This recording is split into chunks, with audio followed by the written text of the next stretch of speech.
5 choses qui ont fait de Kobe Bryant une légende. Let's go pour la vidéo. Welcome to the Kobe Show. Take 2.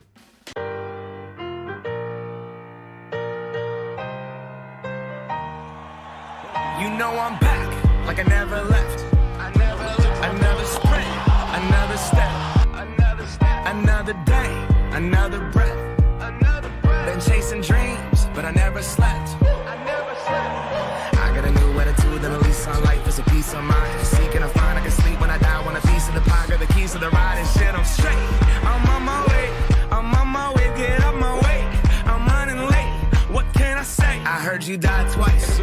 Once when they bury you in the grave, and the second time is the last time that somebody mentions your name. So when I leave here on this earth, did I take more than I gave? Did I look out for the people, or did I do it all for fame? Legend is Exodus, searching for euphoria, trudging through the mud to find the present, no ignoring. I got 20,000 deep up in the street like we some warriors. My mama told me never bow your head. Alors, première compétence, première chose, c'est l'obsession. Si on regarde bien le parcours de Kobe Bryant, si on s'intéresse à ce personnage-là, une des choses qui nous saute aux yeux, c'est son obsession pour le basketball. Il est arrivé à un tel niveau qu'il est tout le temps, depuis son plus jeune âge, et il le dit dans différentes interviews, qu'il a toujours développé une certaine obsession pour le basketball. À chaque fois, il pense baseball, il pense basketball, il mange basketball.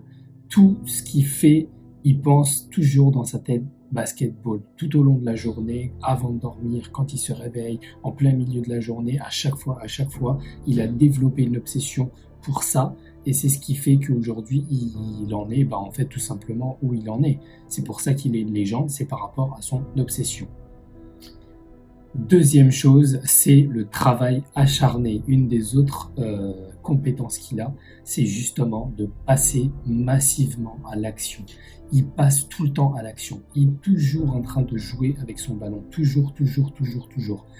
On a vu dans plusieurs interviews de différents joueurs de basketball, à chaque fois qu'il le voit, il est toujours en train de bosser. Il est toujours en train de travailler à différents moments de la journée. Quand les autres se reposent, lui, il travaille. Quand les autres sont en train de jouer, faire un barbecue, lui, il travaille. À chaque fois, il taffe, il bosse dur. Et c'est pour ça tout simplement qu'il est meilleur que tous les autres joueurs. Parce que les autres, fais le calcul dans ta tête. Admettons que dans une journée, il y a des joueurs qui vont jouer 3, 4, 5 heures. Ok.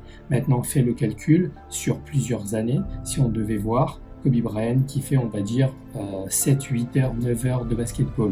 Donc, essaye de faire le calcul sur un an. C'est quoi la différence? Mais c'est quasiment le double. Il y en a un qui s'est entraîné pendant un an et il y en a un qui s'est entraîné pendant 2 ans sur la même période. C'est complètement ouf. D'accord?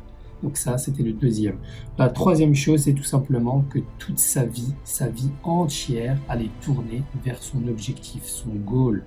Il n'y a rien d'autre qui le fait dévier de son chemin. C'est-à-dire que ça soit sa vie familiale, que ça soit sa vie avec ses potes, sa vie sociale, que ça soit tout est tourné pour qu'il atteigne son objectif. Si sa femme n'est pas alignée avec son objectif, sa femme a saute. Si sa famille n'est pas alignée avec son objectif, il va le faire quand même. Si ses poteaux ne sont pas alignés avec son objectif, il va changer de poteau. Il n'a pas de problème avec ça, Kobe Bryant. Il n'a pas de problème, mon pote, il pense ça de moi. Ou non, tout est tourné vers son objectif. Donc ça veut dire qu'il va optimiser chaque moment de sa journée pour justement travailler plus et comme ça il aura un niveau plus haut que les autres. Parce que je te rappelle que Kobe Bryant tout simplement il est mort assez jeune, on va dire, il est mort à 40 ans.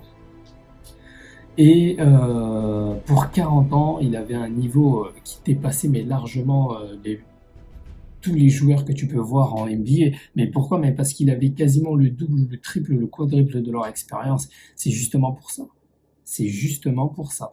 D'accord? Et d'ailleurs, il a percé très très jeune grâce à ça aussi. Parce que pendant que tous les jeunes faisaient la fête, s'amusaient, etc., lui, il en profitait de ce moment-là pour bosser. D'accord? Donc, tout est tourné vers son objectif. Si ton travail c'est d'essayer de devenir le meilleur basketteur que tu puisses devenir, ok?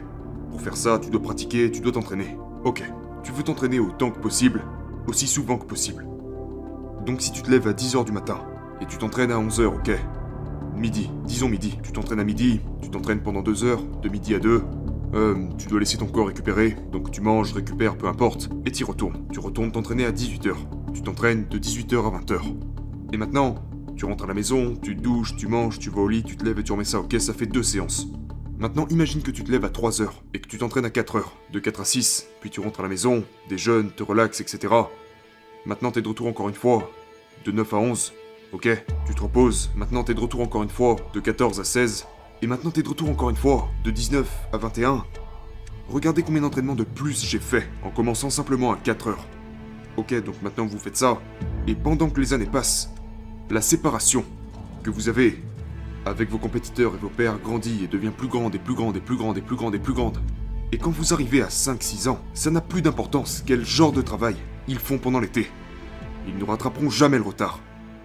Parce qu'ils sont 5 ans derrière. Donc ça porte son sens de se lever et de commencer sa journée plus tôt. Parce que tu peux abattre plus de travail. La quatrième chose, c'est se réveiller tôt. Se réveiller très tôt. Kobe Bryant, il a des routines. On a vu certaines de ses routines qu'il faisait. Et on peut voir qu'il se réveille à 4 heures du matin pour aller à la salle de sport et pour jouer au basket. D'accord ? C'est ses séances d'entraînement et il les fait et il les loupe pas. Il a plusieurs moments comme ça dans la journée. Et un de ces moments, c'est justement de se réveiller tôt. Pourquoi c'est important de se réveiller tôt ? Parce que le matin, tu as une certaine énergie, tu as une certaine... En fait, tu es tout simplement dans un mood qui fait que un mood qui est propice à l'atteinte de tes objectifs. Le matin, quand tu te réveilles, t'as certaines hormones qui s'activent dans ton corps, tu as une certaine énergie qui s'active dans ton corps et il faut que tu en profites. C'est pas pour rien qu'on a l'adage qui dit que l'avenir appartient à ceux qui se lèvent tôt. Toi, si tu ne te lèves pas encore tôt, eh ben, il faut absolument que tu le fasses. Il faut que tu dors tôt et que tu te lèves tôt. C'est important, c'est très très important. Donc, on arrive au dernier et 5e conseil qui est tout simplement d'être prêt à sacrifier certaines choses. Tu vois bien que en te parlant de ces différents objectifs et en te parlant de ces différentes étapes qu'il a, Kobe Bryant, eh ben tu en as conscience qu'il ne peut pas être comme tout le monde. Il ne peut pas faire les mêmes actions que tout le monde. Admettons que toi, tu passes ta journée, tes semaines, tes week-ends à faire des barbecues tout le temps. Eh ben tu sais bien que Kobe Bryant ne peut pas se permettre ce genre de choses. Il ne peut pas se permettre de tout le temps être avec ses potes, il ne peut pas se permettre de tout le temps faire des barbecues, il ne peut pas se permettre de tout le temps faire ceci ou cela. Donc ça impose des sacrifices. Mais c'est comme ça qu'il est devenu une légende, c'est comme ça qu'il a laissé sa trace en ce monde à seulement 40 ans. C'est comme ça qu'il est devenu qui il est. Donc si toi aussi tu as des objectifs ambitieux, ben, tu dois comprendre que tu vas devoir sacrifier certaines choses. Tu ne pourras pas voir tes potes tous les jours. Tu ne pourras pas t'amuser tous les jours. Tu ne pourras pas faire tout ce que tu veux quand tu veux. Non. Parce que qui dit objectif ambitieux, dit des actions ambitieuses, dit des sacrifices ambitieux. D'accord ?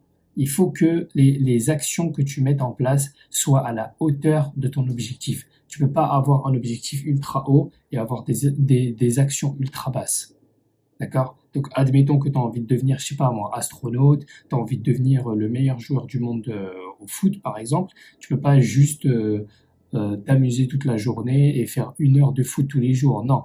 Non. Il faut que tu fasses autant que Kobe Bryant. Si tu veux devenir le meilleur joueur du monde, il faut que tu fasses autant que Kobe Bryant. Donc, il faut que tu te lèves à 4 heures du matin. Il faut que tu fasses du sport tout le temps. Il faut que tu t'entraînes tout le temps. Il faut que tu développes ton obsession pour ça. Il faut que tu acceptes de faire des sacrifices. C'est un ensemble, mais c'est ce qui fera de toi une légende. Si jamais c'est ce que tu souhaites. Si je suis un de tes potes de lycée, ou si je suis un de tes cousins, qu'est-il arrivé à notre relation ? Comment est-ce que cela gravitait quand tu es entré dans la ligue et tu es déterminé à devenir le meilleur, tu es déterminé à devenir l'un des meilleurs. Qu'est-ce qui arrive à notre relation ? Elle en souffre. Elle en souffre ? Oh oui, ok. Oui, parce que... Et tu comprenais ça, t'étais d'accord avec ça ? Oui. Et les gens qui vous aiment comme les amis et la famille, ils savent ça à propos de vous. Donc ils vous laissent être vous. Et quand vous vous réunissez à nouveau, vous savez, vous reprenez là où vous vous étiez arrêté, mais ne vous y trompez pas. Tout ce qu'il y a entre deux est perdu. Donc c'est relation long terme, l'engagement de temps. Vous savez, prendre des... Genre, je vois beaucoup de joueurs prendre des vacances avec d'autres joueurs qui sont des amis proches. Juste prendre des vacances pour prendre des vacances. ou juste traîner ensemble pour traîner ensemble. Genre, je n'ai jamais fait ça. Parce que quand je prends ma retraite, je n'ai pas envie de devoir me dire « J'aurais aimé avoir fait plus ». Je ne veux pas ça. Vous savez, je ne veux pas ça. Voilà, donc on arrive au terme de la vidéo, j'espère que tu as apprécié. Voilà, c'est une petite vidéo inspiration de Kobe Bryant. N'hésite pas à me dire ce que tu en as pensé dans les commentaires. Et puis moi je te dis, sayonara.